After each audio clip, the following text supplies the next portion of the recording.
What is going on, people? We are Tottenham TV here, back with another video, and it's the big preview ahead of the massive Europa League final in Bilbao against Manchester United. To preview the massive showdown, we've got Jay from Stretford Paddock joining us, who's not the first time he's joined us for a preview. Jay, how are you feeling ahead of this final? It's one which a lot of Tottenham fans feeling maybe it's our time. Is it our time to break the trophy drought? Gary Neville said on the overlap he's got a sickly feeling in his stomach ahead of this final. How are you feeling ahead of it?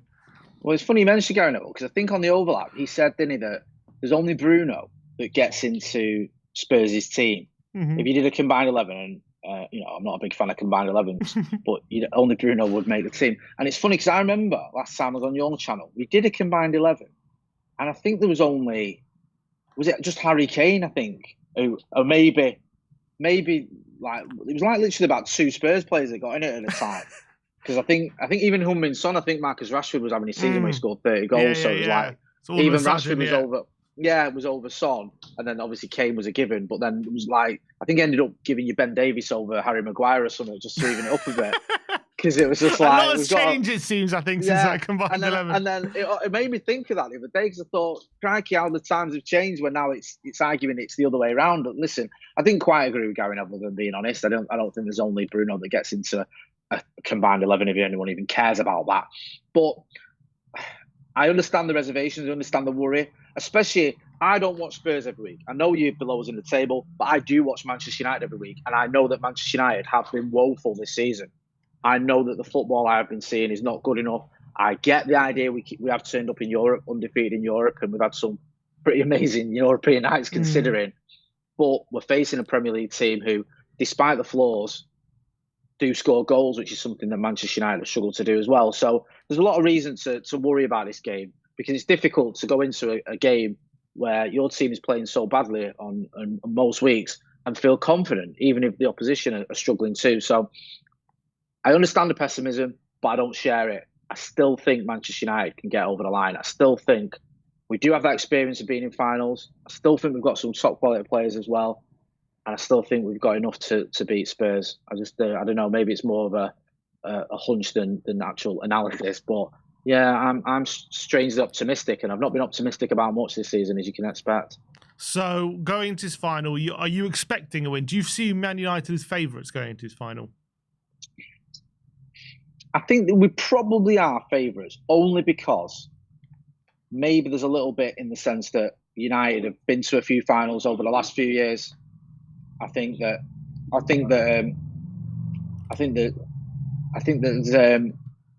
United have been to a few finals in the last few years, I think that because United have a bit more history, a bit more pedigree when it comes to winning trophies, I think that might come into it. Plus, we've got 1 or 2 players who are used to being in these big occasions. You look at someone like Casemiro, who has steps up in Europe, to be fair. He's won 5 Champions Leagues. He's not going to be overawed by being in a Europa League final. Even Bruno, who, a few years ago people were criticising him about his lack of trophies. He's won back-to-back trophies. He steps up in the FA Cup final last year. There's other players, if they play, someone like Matthijs de Ligt, who's won big trophies as well. I feel like United can get over the line here. I really do. I mean, I'm not discrediting Spurs or ignoring the threat that you've got, but I just feel like, this is going to sound stupid because I'm not comparing Manchester United to Real Madrid, because Real Madrid are just in a different stratosphere than Manchester United at the moment. It's just sad to say. But like Real Madrid have this record in finals, and you think, well, so what's going on there? There's something in it. Sometimes I think that if you've got that experience of being in finals, you've got that experience of being big games, it can help you. And I think that might help me out, Manchester United, going into this game. The aura of Man United winning you a trophy. That's what I'm hearing. Yeah. You can be honest. Is there a feeling? Is there still a feeling of, lads, it's Tottenham going into this final? Yeah. Oh, do you know what? People are worried that makes this even worse if we lose to Spurs. No disrespect, but come on. If it's lads, it's Tottenham, and Tottenham beat us, then do we become the meme? Is it lads, it's Manchester United? Is that the new one? But that, saying or meme or whatever you want to call it, is there for a reason. Spurs have this habit, and I don't need to preach to you. You know better than anyone, of somehow managing to make life difficult for themselves, and we call it snatching defeat from the jaws of victory. That's what we do. You did it against us in 2018 in that semi-final. Yeah, I think it was Dele Alli gave you the lead. You're there. Pochettino, you've got a fantastic team. 1-0 up. at Wembley. I know, it's a neutral ground, but it's a ground, Like, this is all there for you to get to the FA Cup final. And what happens? United turn it around and we win. I'll be honest, in was it 2019 when you played Liverpool? Yeah. Am I getting my dates? I was a Spurs fan. I was sat there cheering you on, and again, you know better than I do. You sat in our shoes for a day. You know how it feels. Yeah, I did, and I was so frustrated and annoyed. I'm not going to lie to you. I was like, "What are you doing? Where are you?" Making it easy. 1 minute in, and our dreams are dashed. Oh my God! I did that thing. I turned it over when Liverpool scored. I thought, I can't watch it. Then I went back because I couldn't help myself. I was like, no, I need to see it. And yeah, it just didn't work out. So you have this reputation. You go back to even further back to 2016 and the title race where it looked like you were finally, you had a good chance. Was it 2016 against Leicester? And then obviously we all know what happened there. So there's that reputation for a reason. The only thing I would say on the flip side is those runs, those reputations, those sort of droughts, the end. We had one a few years ago where it was 6 years without a trophy. Everyone started getting excited, saying Manchester United done, they're no longer capable of winning a trophy and all that. And then we won 2 in 2 years, so things can change. Yeah, and if you're looking to hang your hat on that, I think you're maybe backing the wrong horse in terms of this season, because you've got Newcastle ending their trophy drought, Palace winning their first ever trophy in their existence, Harry Kane ending his trophy drought, all in the same season. So maybe, when you read all these things, do you feel like maybe there's something in the air this season about trophy droughts ending? I haven't even thought of that. Maybe there is. Maybe there is something in the air about trophy. I mean, I'll give you the Palace ones. I'll give you the Palace one because that's a phenomenal achievement, and I think we can all respect anyone who beats Manchester City in a cup final. Newcastle, there was a sense of inevitability that they were going to win a trophy. Once the Saudis took over there, pouring money in, you thought sooner or later that's going to happen. And I'm sorry, I'm not going to be shocked by Bayern Munich winning the Bundesliga. Like, let's be real here. That isn't. Harry Kane's breaking his trophy drought. Something in we all know the reason he went to Bayern Munich in the first place. It's like me and you would win a trophy if we went to Bayern Munich. Yeah, you're probably right. It's what happens there. So the only sort of weirdness about that was it took him 2 years rather than 1. So maybe there is something in it. I just hope it's people looking for some of it, isn't that? As a long-time Man United fan, I want to get your opinion on the fact that the narrative going into this final is that it means more to Tottenham just because of the main things you mentioned. We've got the trophy drought. It'll be our first European trophy in 40 years. It'll be just to win the trophy. Obviously, Man United looking to win it to get back in the Champions League, which is obviously a massive beta, like what you're aiming for, massive goal for ahead of the season. But for Tottenham, obviously winning the trophy is kind of the achievement for us. And there's kind of a narrative, going into this game that reportedly 15,000 Tottenham fans are going to go to Bilbao without a ticket, compared to maybe apparently less United fans. As a United fan, do you think it means more to Tottenham this final? I'm always loath to use that expression. This means more. It's very Scouse. This means more. Does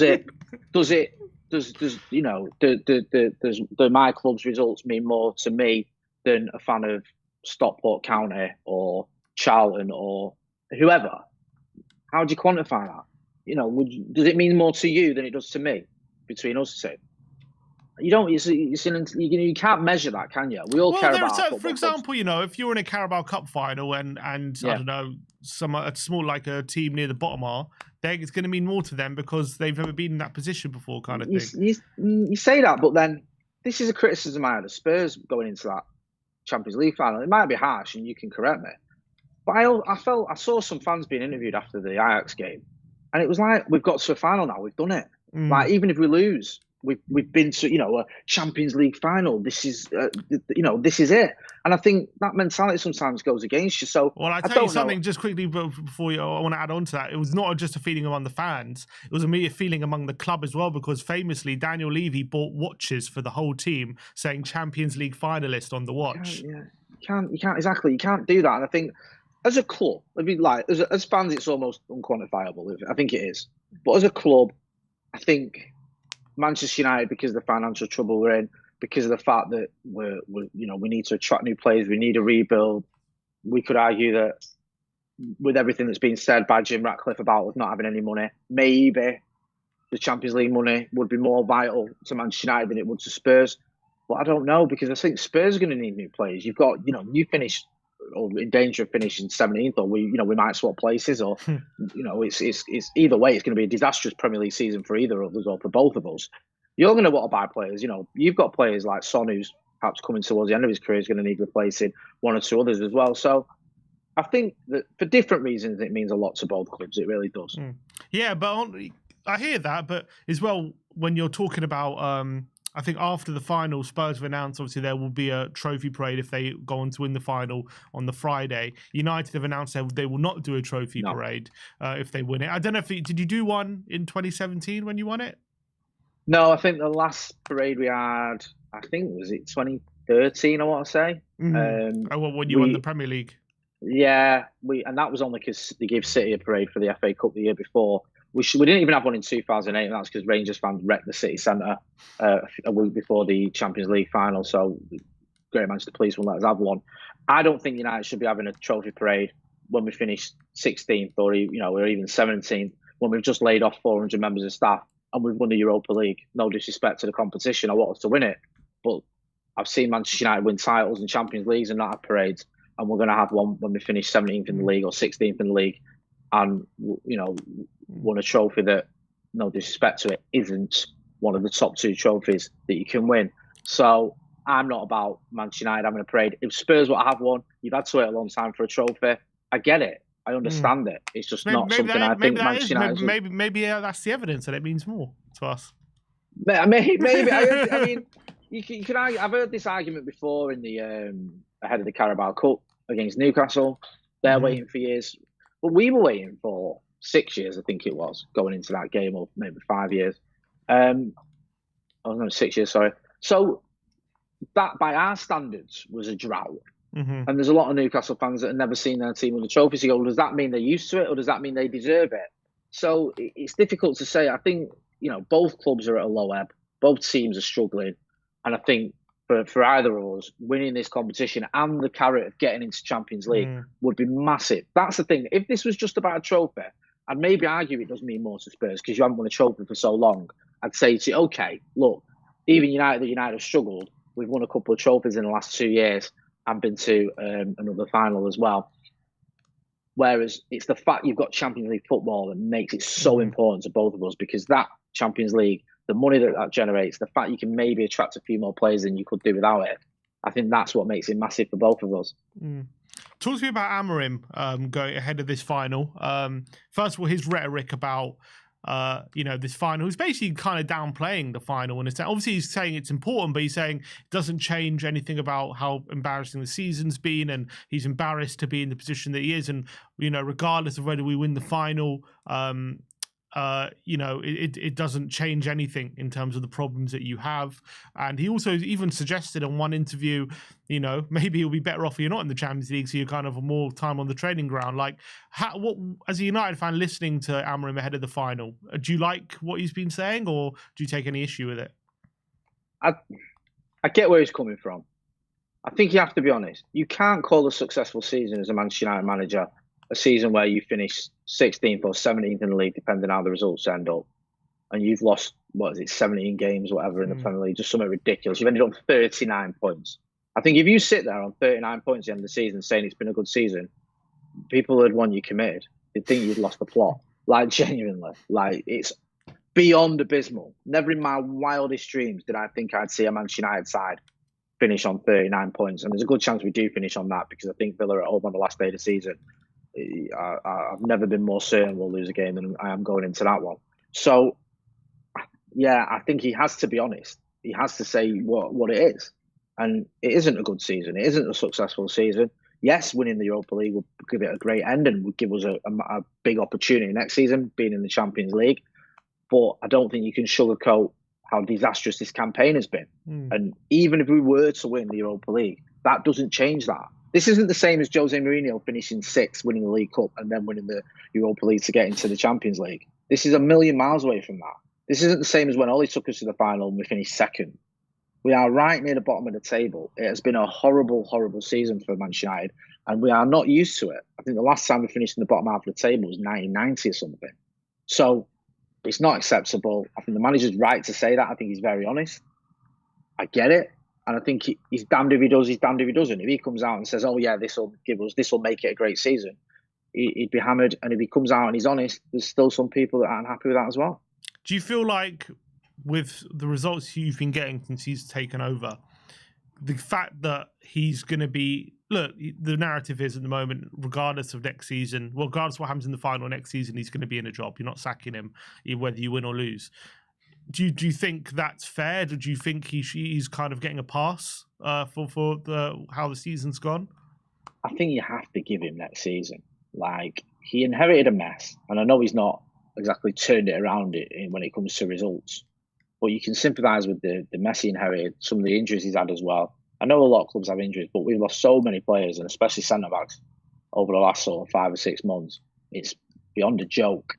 So I do sympathise with him, and I do think that the whole idea of bringing him now, rather than, or sort of say when we brought him in November, rather than wait until the end of the season, was so he could bring in his style and his formation, his tactics, and get the players used to it. Now, they've struggled in some respects to do that, but that was the whole point of it. So if you bring him in early, so you can get these players to try and play the system, and then you go, right, in the summer we're going to sack you because the results have been poor.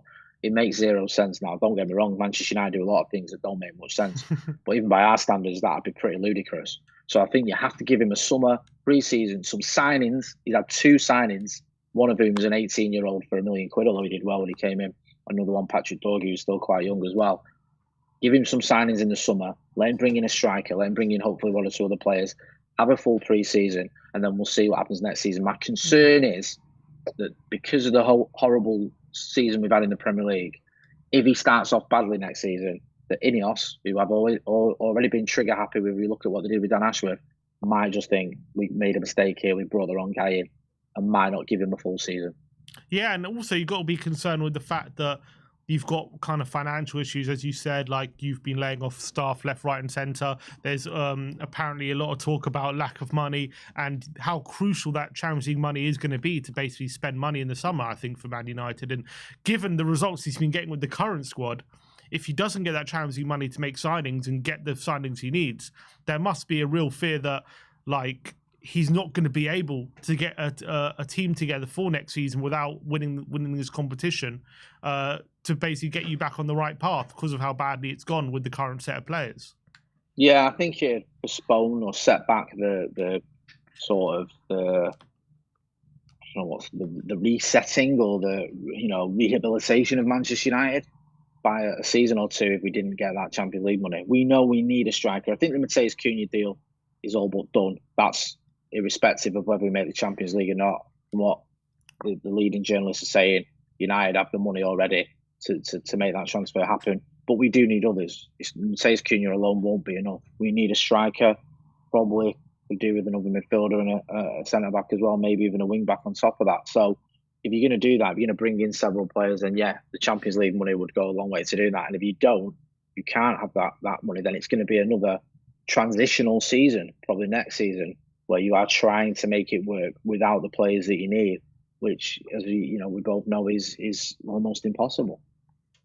In terms of the lead up, how you got to the final, beating Lyon, Sociedad, beating Bilbao, do you see a massive difference how you've played in Europe compared to the Premier League? Do you think you've been a lot better, or has been an element of luck? Like, how do you assess how the Premier League's been so bad, yet in Europe it's been different? Yeah, I think we found goals easier to come by in Europe for several reasons. I think some players have stepped up, some players have been, just improved their game in Europe. Certain way that certain teams play helps us a little bit, but we've struggled for goals in the Premier League, and it's cost us. Whilst in Europe, you saw it against Lyon, you saw it against Athletic Club. I think it was 7-1 on aggregate, and that's a team that's going to be in the Champions League next season. I think who finished 4th in the Liga, and yet if you look at us in the Premier League, we're playing teams that are right near the bottom of the table. And we're struggling. We're struggling to score goals. West Ham have just beaten us. Wolves have just beaten us. We didn't score against either of them. I mean, that tells you all you need to know about the problems we've got in the Premier League. And then, in the Champions League, in the Europa League, we have been able to score. And I think you look at certain players as well. Who just Casemiro's the obvious one. In the Europa League, he's really stepped up. He really has in the last sort of 6 or 7 weeks, or whatever it's been. He's looked. I mean, to be fair, he's had some decent performances in the Premier League as well during that spell. But in the Europa League in particular, he's looked like the Casemiro we saw at Real Madrid. So yeah, it's just a multitude of reasons. And you mentioned there something that no one ever likes to talk about, but look, it does play a part. It does play a little bit of a part. I'm not saying it's all down look because I don't think it is, but we've had a couple of decisions that had they gone the other way, the penalty and the red card against Athletic Club. There was a red card obviously in Lyon, although we still conceded 2 goals after that. I think it was. Was it 4 actually? But I don't know. We still you fell 2 in apart. extra time. I remember. Yeah. Yeah. And then you look at Sociedad. There was a red card there as well. So that can help you, whether you want to call that luck or just ill discipline from the other teams, can help you somewhat. So I think it's a load of different reasons as well. Look, I've been to the games in the Premier League. I've been to the games in Europe, and under the lights, trophy on the line, the atmosphere as well can play a part. Fans can just, it's human nature. You're a bit more up for it when if you win this game, you go into a final or you've got a chance of silverware. Then if you win this game, you're going to move from 16th to 15th. It's not quite the carrot that a lot of fans need if things are going wrong. And the atmosphere at the end of that Lyon game, for example, was as good as I'd ever seen at Old Trafford. It's been going for years, since the 80s, and that was up there with any game I've seen in terms of atmosphere. Yeah, it's interesting when you look at the matchup on Wednesday, because we've beaten you 3 times this season, twice the Premier League and the Carabao Cup, and we've probably beaten you playing kind of a more, as described, Ange ball kind of football, more attacking, trying to press you, forcing you into mistakes, and that's got us a lot of joy. But we've gotten to this Europa League final with a more pragmatic approach, kind of Frankfurt away, Bodo away, sitting deep, making sure we're not making the mistakes. When we line up on Wednesday, what kind of Tottenham are you hoping to see? What kind of Tottenham would you think gives you the best chance of winning? I mean, it's a good point. You have beaten us several times this season under 2 different managers as well. I think Ruben Amorim and Erik ten Hag have both lost games. So it's weird that I think that'd be the most Spurs thing as well, by the way, for you to beat us 3 times in a season and lose a final to us. That, yeah, the one that matters. No offense. Yeah, I could just that almost gives me hope, but bizarrely. Look, I think United do have players that can hit you on the break, and I think if Spurs come at us and we can keep it tight and we can hit you on the break, I think the likes of Garnacho, likes of someone like Ahmad, for example, who has caused Spurs problems in the past in the Carabao Cup game, I think it was. I think we've got a chance there. I think that could play into our hands a little bit. We've struggled at Old Trafford a lot, in particular when teams sort of sit back and wait for United to attack, and the crowd get frustrated when we're not sort of doing what we should be doing, and then they hit us on a counter and end up scoring. So Crystal Palace was a great example of that. A bad example of that, I should say, when they did it to us. So I think if Spurs come at us, we have got players who are quick, who can carry the ball well. I look at someone like Garnacho or like an Ahmad getting down the other end of that pitch. You've always got a puncher's chance with Bruno Fernandes as well of getting you a goal. Then yeah, I think that might play into United's hands. If it's a little bit more cagey, then who knows? And yeah, we've obviously got no creative midfielders in our team. We're looking at the prospect of maybe starting Solanke and Richarlison together. Is that is that whipping crosses in the box, getting it on their head? Is that something you think you can deal with or struggle against? I mean, when you've got someone like Aaron Maguire, for example, he's physically and aerially dominant. I'd like to have Matthijs de Ligt back for this game. I don't know if he will be. There's question marks about de Ligt. There's question marks about Lenny Yoro as well. And I think if both of those were fit, even Lisandro Martinez as well, I think that'd be back 3. I don't think Maguire would make the team, but Martinez is obviously out for the season, and there's questions about whether de Ligt or Yoro, either of them, both of them, any of them will be fit for the game. Maguire, obviously, aerially is very, very good indeed. Solanke's caused us issues, though.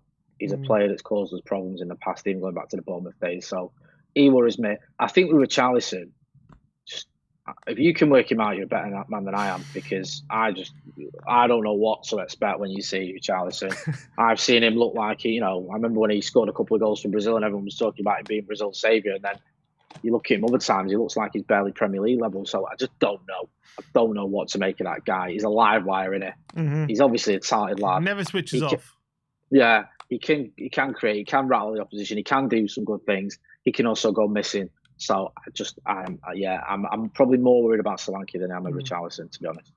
All right, well, what is your prediction then, Jay, for Wednesday? How do you think it's going to go? I think because it's a Europa League game, I think United will get goals, and I don't know. I'm feeling strangely optimistic about this one. I think United can win it. We've just done our preview, and I went with a 3-1 United. 3-1, confident. Yeah, but I'll change it for this. That way, I can edge my bets a little bit. I'll still go for United. We can clip this bit up if I'm right. I'll go 2-1 United on here. I think we'll win. I do. I think there'll be goals. I just feel that I think we've got certain players who can step up in this big game. And I think maybe that the 17-year thing for Spurs might just play into it a little bit, getting their heads a little bit. So yeah, I'm going to go with a United win. And you're going to be out there in Bilbao on Wednesday. You were speaking off air, and you've got a road trip ahead of you from Barcelona, 6-hour drive. Barcelona. Go on. Yeah, sorry, Birmingham. I've got a train to Birmingham, then a flight to Barcelona, then a drive from Barcelona. So it's proper trains, planes, and automobiles. But it's all fine. It's all great, these journeys, isn't it? On the way back, if you've won, if you've lost, it's horrible. I've done both, and it's just it's minging. So we'll see. A lot of Man United fans making crazy journeys there. Have you heard a lot of stories? Yeah, we were talking about this downstairs. One of my pals who used to work here, I think he's going via, he's doing like a 2,500 mile trip, but I think that says more about him than it does about the tickets, to be honest with the flights. I think that's because he's a bit of an nana, but we'll see. Yeah, there's a few going on. Fantastic. All right, Jay, appreciate your time as always, mate. Thank you for coming on always the channel. Always a pleasure, bro. And we'll see you soon. Thank you. See you soon. Cheers.